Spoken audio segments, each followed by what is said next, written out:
Well, it's nice to be back. As promised, we've got part two, featuring two fabulous British drumming legends. First of all, my good friend, Stephen White. Welcome back. Nice to have you, Steve. Hello, Matty. Nice to see you again. Thank you, you too. And of course, the wonderful Mr. Don Powell. It's great to have you back again. Very good. Okay. Good. Are you well? Yeah, great technology, eh? It's amazing when it works. So, Steve, I'm gonna hand over to you, mate. You've got some questions there for Don, so take it away. And we've got some questions and best wishes from some of Don's fans over in the UK, because we put it on Facebook and we had some lovely reaction and a lot of love out there, Don. So that's just wanted you to know that. I heard all about it, mate. Oh, good. One of the first questions, we were talking about your incredible run of singles. All the favourites, Goodbye Jane, Come and Feel the Noise, Every Day, list goes on. But what I wanted to know, what are your memories of touring as opposed to like recording? Now a band like Slade would be on a huge bus and private aeroplanes. Was it the same for you? Security, catering, what was it like? No, it wasn't. It was like carry our bags ourselves and joining with the rest of the queue. No, I mean, it was fantastic though. I mean, God, the only thing is, I mean, Chaz Chandler was our manager and record producer at the time. He had everything worked out. I mean, as soon as we came off tour, we'd have a few days off and it'd either be back on tour again or in the studio. And but that's the way it was then. I mean, we were just just on a roll. I mean, I remember the one time we did, I think it was about 8.5 week tour of America, flew back to the UK. I think we had 2 days off and we were flying to the European territories to carry on and do about a 4 or 5 week tour there. The thing was, that American tour we just finished was like 8 weeks, with 4 days off in 8 weeks. So everything was planned perfect. You know yourself, Steve. We did New York, Los Angeles, Toronto, Miami. It was the dartboard tour. Yeah. We were physically really shattered when we came back. And when we got to Birmingham Airport after like just about 2 days off, we got to Birmingham Airport and not collapsed. And we all shouted, stay down, stay down. It just gave us an extra 2 days at home, but you know yourself, Steve. I mean, it meant so much just those 2 days off, and But I mean, it was great. I mean, don't get me wrong. We were on a roll. As soon as we sort of came off tour, we basically went back in the studio. Yeah, and did you have your own roadie, a little crew of roadies, a bit of security? Was a little touring party that you was with, or you kind of left to your own devices? We were never like that. We were too cheapskates. I mean, we basically had our road crew, but I mean, but we all just sort of mucked in. I remember the first American tour we did, 72. We got to the first gig, I remember it was in San Diego, and we got in, I walked in the dressing room. I thought, there's all this food all over the table, a massive table full of food. Oh, must be the wrong dressing room. So I walked out again and then I asked this guy who was something to do with the gig, I know, that's in where our dressing room. I said, you've just come out of it. I said, is that ours? I said, well, what about all that food in there? Well, that's all yours. We've got to pay for it. we hadn't got a clue. I mean, it was great. I mean, it was never eaten. I mean, there was far too much. I mean, you probably had that experience yourself, Steve. And there was far too much. We used to just call our road crew at the end of the night and say, just help yourselves, or we'd take it back to the hotel and have a party there or something like that with all the food. Or whatever drinks were left. We were so uncool like that, sort of thing. But I mean, it was great fun. That's what it was. During those times, did you go to Japan? Do you remember going to Japan in the 70s? We went to Japan in 74. We did 4 shows there.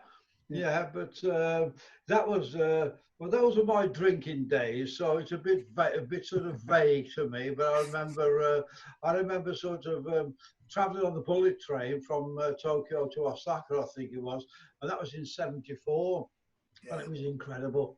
It was incredible. It was, and I remember Tetsu. Do you remember the bass player Tetsu? Had just joined the Faces, The and Faces, they yeah, just finished the tour there. But he stayed over. He was obviously a big star over there then, and he just made his solo album.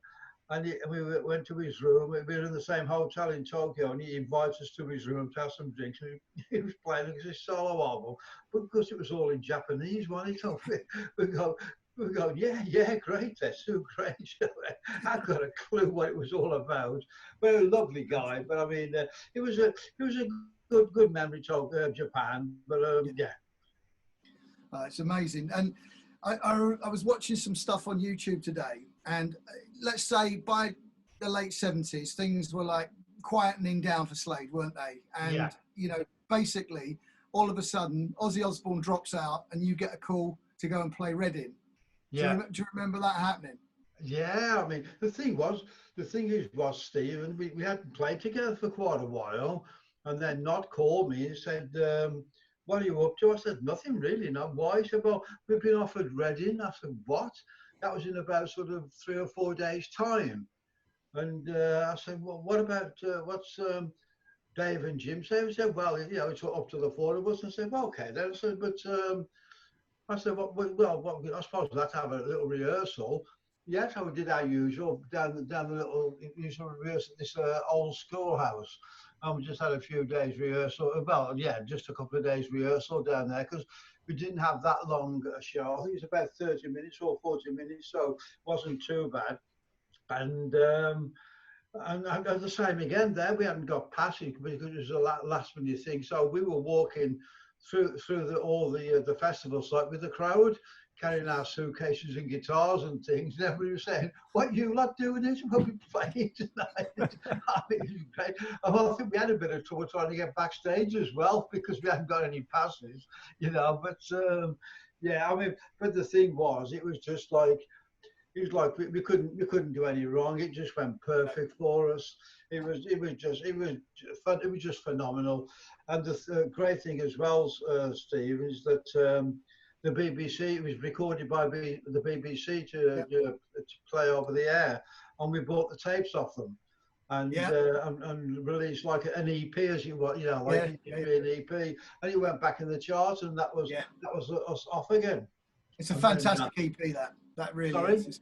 It's a great EP that it really is. I mean, the crowd were phenomenal, you know, and like I said, the one after that we got off at the Castle Donington Festival with AC/DC topping the bill. Wow. You know, but yeah, brilliant.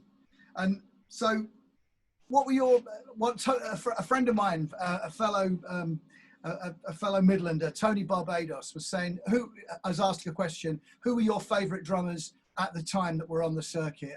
You know, of the other bands that were around, who were your favourites? Well, I mean, John Bonham's always been my favourite drummer. You know, sort of, you know, from Zeppelin's always been my favourite drummer. I mean, we first met him must be in the when we first saw him, must have been about 67 or about 67. We were just playing the pubs and clubs then, and we played this pub just on the outskirts of Birmingham. And that was the first time I really met John. And he was playing with a cabaret band, would you believe? And he was playing like with a cabaret band like he did with Zeppelin. He was the only drummer ever to give me a headache. It was just unbelievable. It was before the days of miking up as well, you know. But it was a great block, and we sort of kept in contact for a while. And then, as usual thing, you lose contact. And then, strangely enough, we were playing this like restaurant ballroom in the middle of this zoo, just on the outskirts of Wolverhampton. And Robert Plant came to us that night. Came to the show that night. And we said, what are you up to, Robert? We haven't seen you for ages. He said, well, he said, do you know Jimmy Page? He said, yeah, we know Jimmy Page. He said, well, he's asked me to join the new Yardbirds. He says, it means that, he said, I don't particularly like the material. He said, but it means I can go to America. And of course, the rest is history. And apparently, Jimmy Page said to him, you want a really heavy drummer. And Robert Plant used to be in a band, around them with Bonham, and of course he was the obvious choice, you know. But it's what about that? Led Zeppelin, I think it was in mid-70s. We were on one American tour in Dallas, and Zeppelin had been there a few days before, and they had a few days off, and they stayed behind to watch our show. We didn't know they were there, except they brought fruit to throw at us while we were on stage. And we thought, what's all this? We had a great night, of course, like when we came off stage and they walked backstage, we said straight, it was you. We knew straight away what had happened. They'd been out to buy more fruit to throw at us. So you two were you were a Ludwig man at that point as well, weren't you? Yes. You were that all came about on our very first American tour.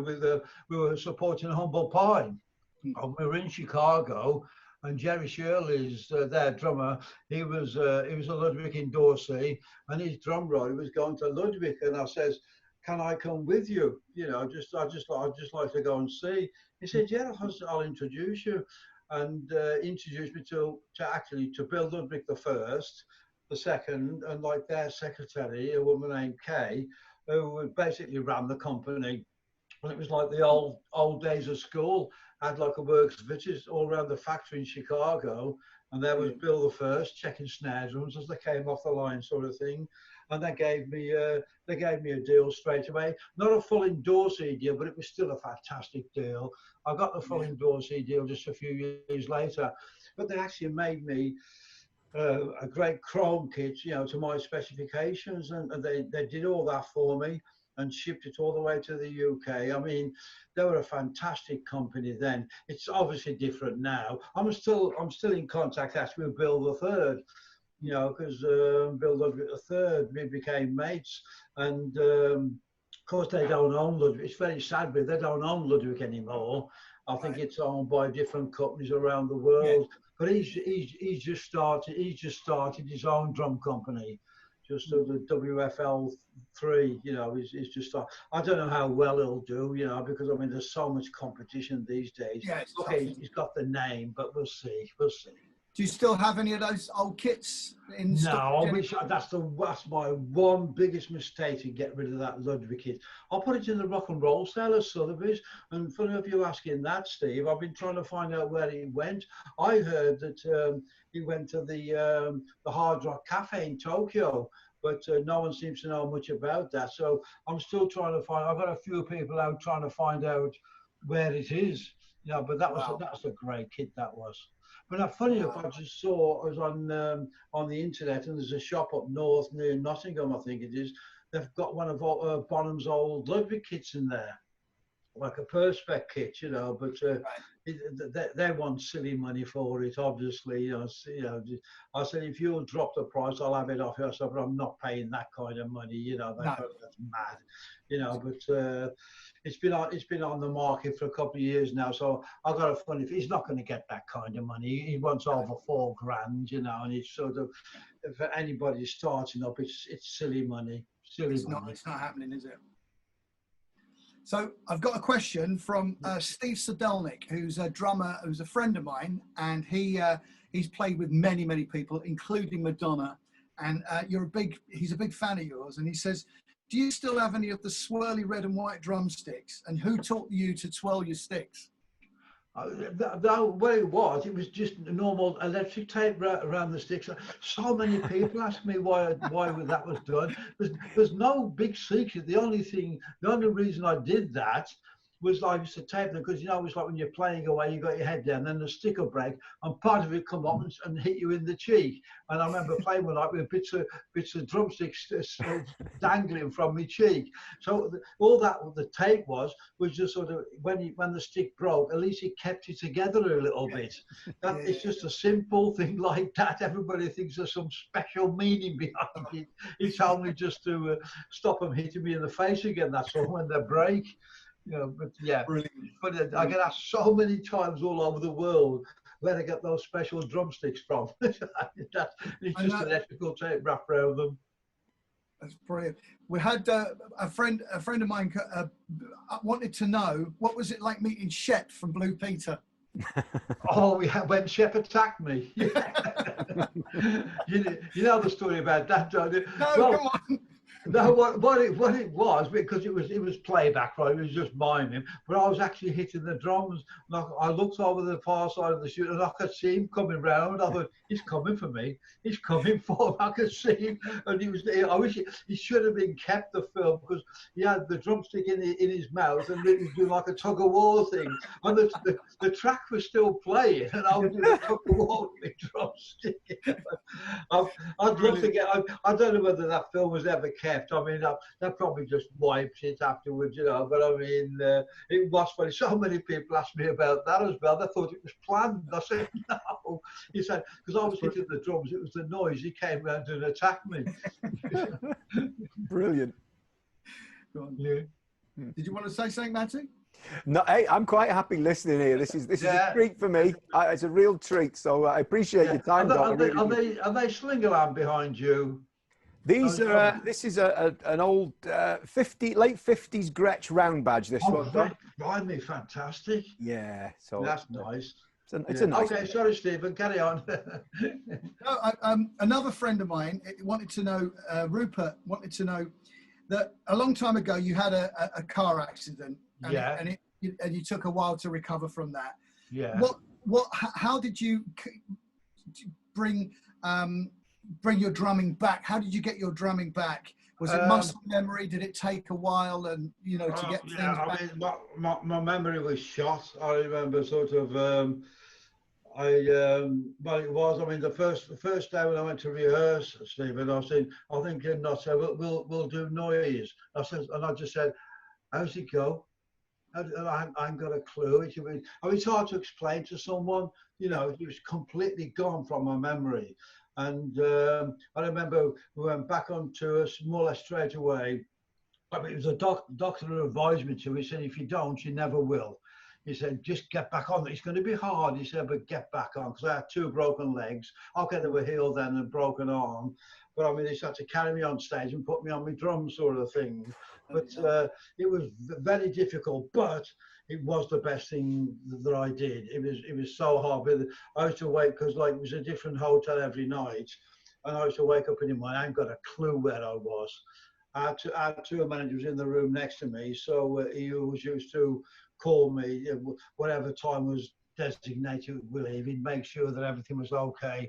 But I hadn't got a clue. I remember that one night, it was really funny. We'd gone on for an encore, and Nod says, we'll do Merry Christmas. And I was going, how does it go? Sing it to me, how does it go? It sounds laughable now. I mean, I laugh at myself now, but it was terribly frustrating. It must have been terrifying. Sorry? It must have been terrifying, that. It was frightening. It was frightening. I've done a few lectures, but in hospitals and different institutes where people have got the same kind of thing, and a lot worse than what I had.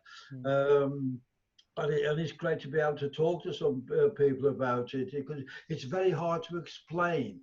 Because I used to have just such an impeccable memory before, and it's the worst thing in the world when suddenly you wake up in the morning and you don't know where you are, and you don't know what's on the day. That's how I started my diaries. And at least I look at my diaries. I wrote, everything gets written down. And when I told the others, when I was doing my biography, I said, I'm handing my diaries over to Lisa, who did the biography, because everything's in these diaries. And they went white. they all went white. It was great. I wish I could have had a photograph. Brilliant. Oh, brilliant. Yeah. Well, we actually did appear together on Top of the Pops. And yes, I know. Yeah, you were doing Run Runaway, and we were doing Ever Changing Moods. Right. And and I'll tell you, I don't know who it was, Steve, but my niece was a mega fan is a mega fan of Paul's. Yeah. And I don't know whether it's Paul I asked or somebody to do with the office, and just if you could send some CDs or some photographs to us, so I could forward them onto her. And whoever it was sent me a great package of CDs, photographs, and it was my niece was over the moon. And I was so chuffed. You know what it's like, you mention something and you just wait and see if anything happens. And it was only a few days. Yeah. And sure enough, they came through the post. It was a fantastic package, and I think nice. it was a lady. I think she was with you on the Top of the Pops thing or whatever show it was, and but she was so, you know, she was so hospitable. It was great. Nice. That was. I was so chuffed. I thought, blimey. There is life, you know, sort of thing. My niece was fantastic. My niece couldn't believe it. Well, I think it was on BBC. The episode was on BBC Two a couple of weeks ago. So, Okay. So they showed it on no BBC Four. They showed it. So, right.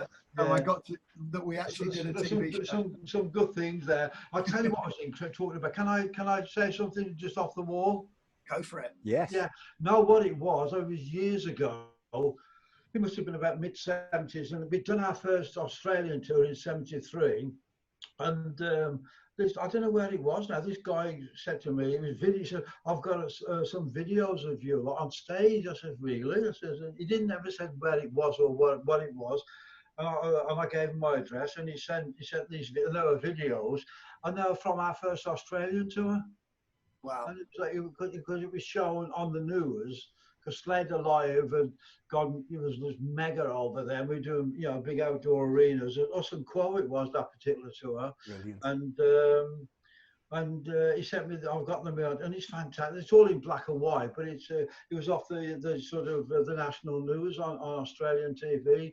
But it was fantastic, you know, to see stuff like that. You know, I wish I got everything. You know, you come back. Wouldn't it be great to have everything that you ever done just to see? You know, but I know it's nigh on impossible to try and get everything. But yeah. There's a great piece of footage I was looking at this morning of you playing Far, Far Away live, and I think it might have been a German TV show, but that's really good. That is great. Yeah, really good. Yeah. It's all on YouTube. There's stuff there, but you have to dig around for it. I'll have a look, because when you know what it's like yourself to record live, it's not yourselves. I mean, you don't know what the engineers are going to do. You don't know how they're going to handle it. I mean, because you know yourself, don't you, Stephen, that you're in their hands. I mean, you might be having a great gig and it sounds crap coming over the thing. Not because of you, it's just the engineer who's looking after it. Yeah. We were doing a same kind of thing once. I think it was in America. And we were doing like a run through a rehearsal. All of a sudden, everything stopped, and nobody said anything. And we were looking round, everything stopped, and I just shouted out to this girl, "What's happened?" So, it's a tea break.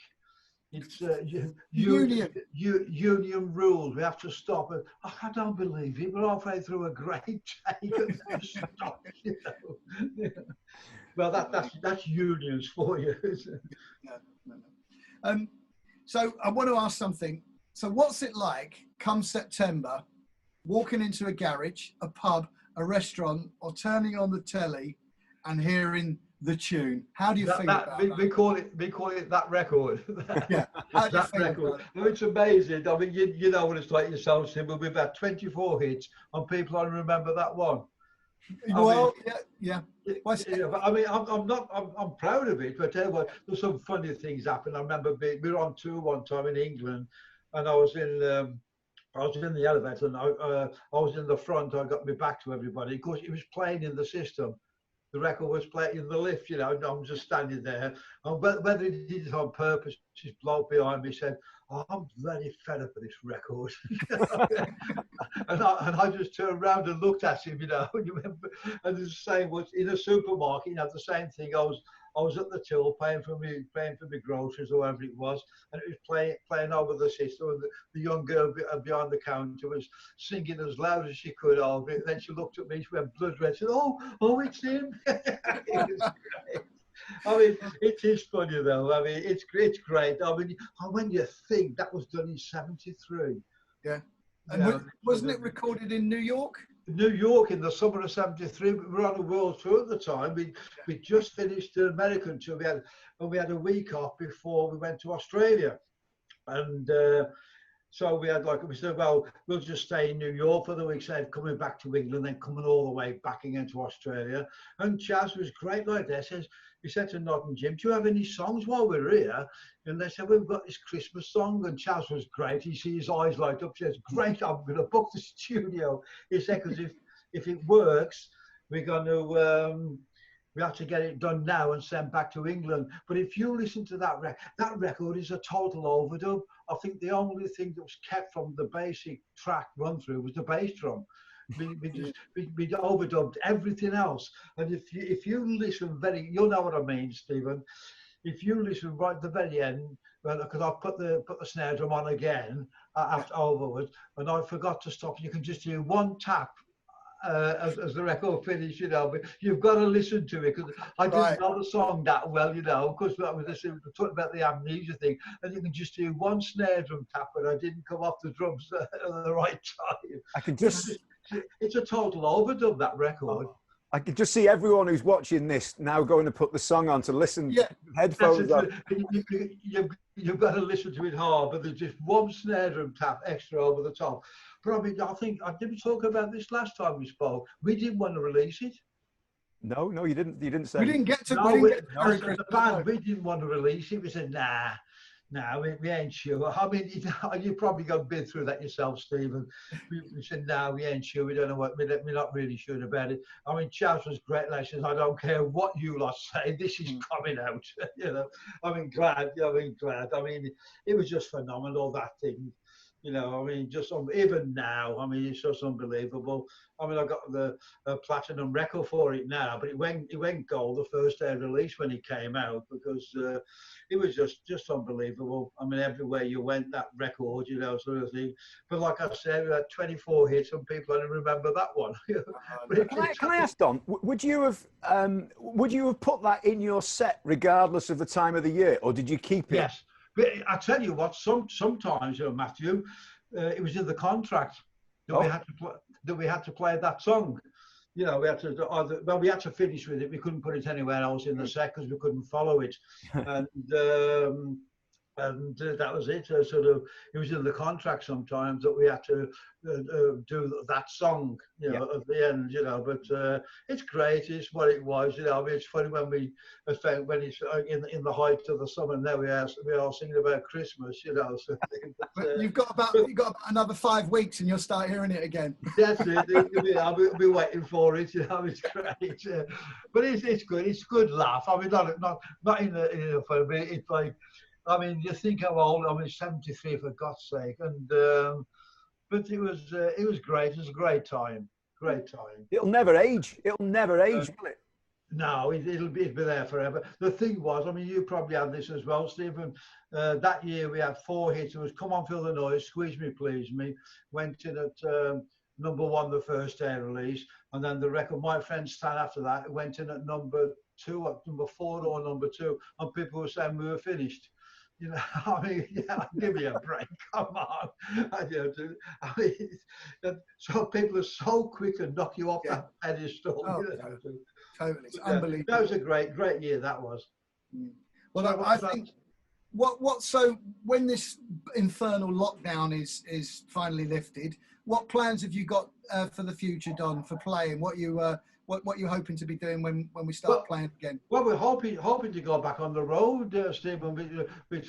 We sort of tentatively getting a Christmas tour booked, and so hopefully all this will be over and done with by then.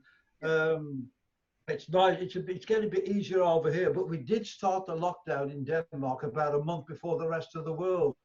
On the advice of the local authorities, and consequently the fatalities or the real problems haven't been so bad over here. And it's nice now to see cafes open with people sitting outside, and people are still a bit wary about distances, but that's going to be, you know, the way things are for a while yet, you know. But it's a funny thing. I never thought I'd see the world like this. No. Is there any live music happening yet, or is that still a bit early over there? Sorry, what was that, Stephen? Is there any live music happening yet, or is it still a bit not early? At the moment, no. Not over here anyway. No, there's so many shows been cancelled, you know, or been put on hold anyway. I mean, but if we're going to a show next week with Susie Quattro and Andy Scott Sweet, but that's been knocked on the head. Yeah.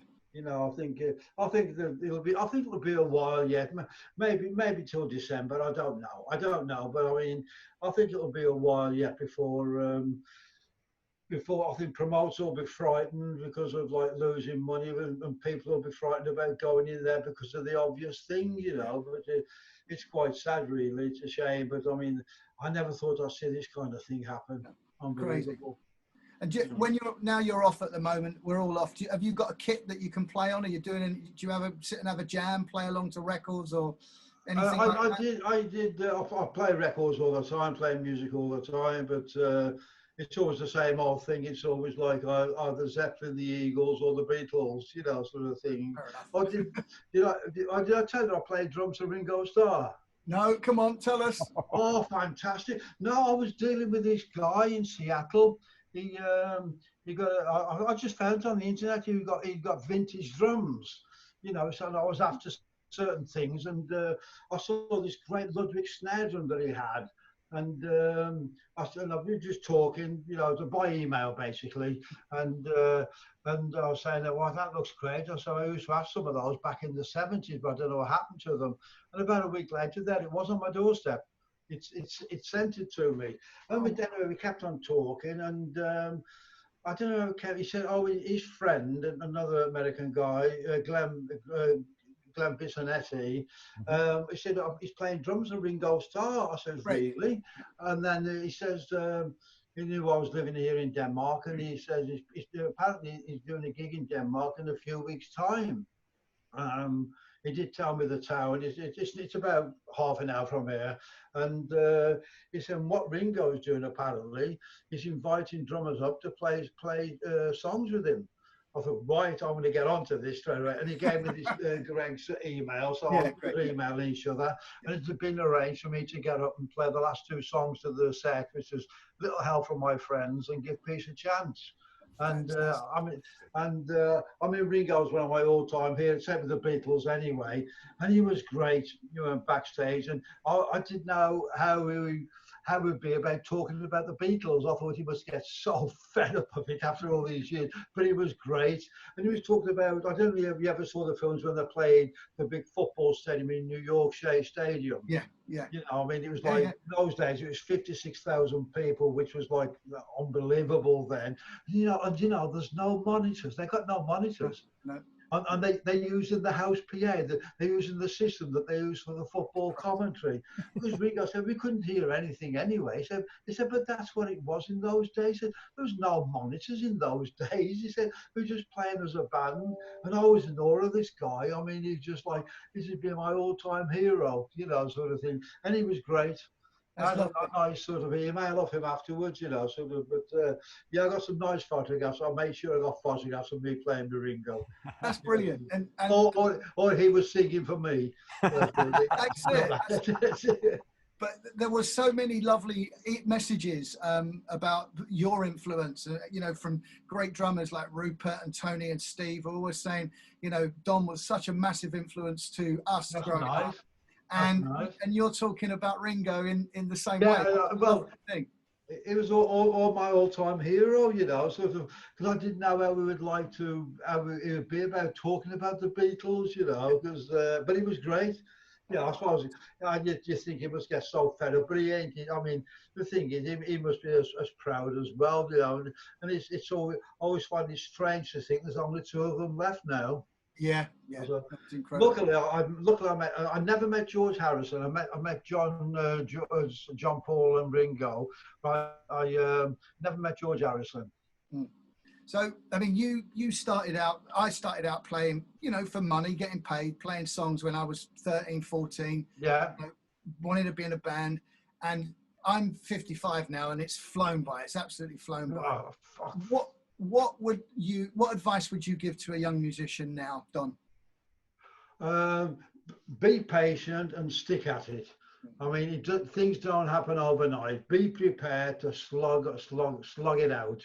You know, I mean, don't expect sort of champagne and limousines overnight sort of thing. You know, sort of, but I mean, it's great fun. I mean, you probably know yourself, Steve. It's great fun. If your heart's there and you want to do something, you know, stick at it and believe in yourself. I must tell you this story as well about the limousines. Our very first American trip, we had our road crew. We were on the same flight, and when we never had this experience before, we got off the plane in Los Angeles. and there was 2 limousines waiting there, and a big like sort of minibus. We get in the minibus and the crew get in the limousines because we didn't know about limousines then. And this record company guy was scratching his head and said, "I don't believe these guys." He said, "They're so ultra cool. They let the road crew go in the limousines and they go in the minibus." We hadn't got a clue though. We didn't know they were waiting for us. Brilliant. Brilliant. The road crew were over the moon. This poor guy from the record company was just freaked out. I bet they didn't offer to change.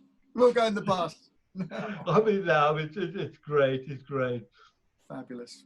Well, I think, Don, it's been an absolute pleasure. It really is. And, I really enjoy these, Stephen and Matthew. Fantastic. Anytime you want to do any more, please just make a contact and we'll get it together. As I say, hopefully when I come over to the UK, we'll get together and have a cup of tea and a bacon sandwich. Absolutely. And as I say, Don, please, there was a hell of a lot of love for you, mate, from the post that I put up this morning. And, you know, a lot of drummers have said thank you and, you know, thanks for the influence. Well, thanks for you guys. Keep in touch, and we'll do as much as you want whenever. I've got your email addresses now. Absolutely. When I'm back in the UK, I'll make contact just in case you're around. You can get together, right? Right. Brilliant. I'd love that. Thank you too, Steve. Thank you very much, mate. I really appreciate it. Take care, Matthew. Thank you, Don. Did you be safe, right? I'll see you soon. But keep in touch, all right? Take care, Don. See Thanks, you later. Don. Take care. Thanks a lot, mate. Bye.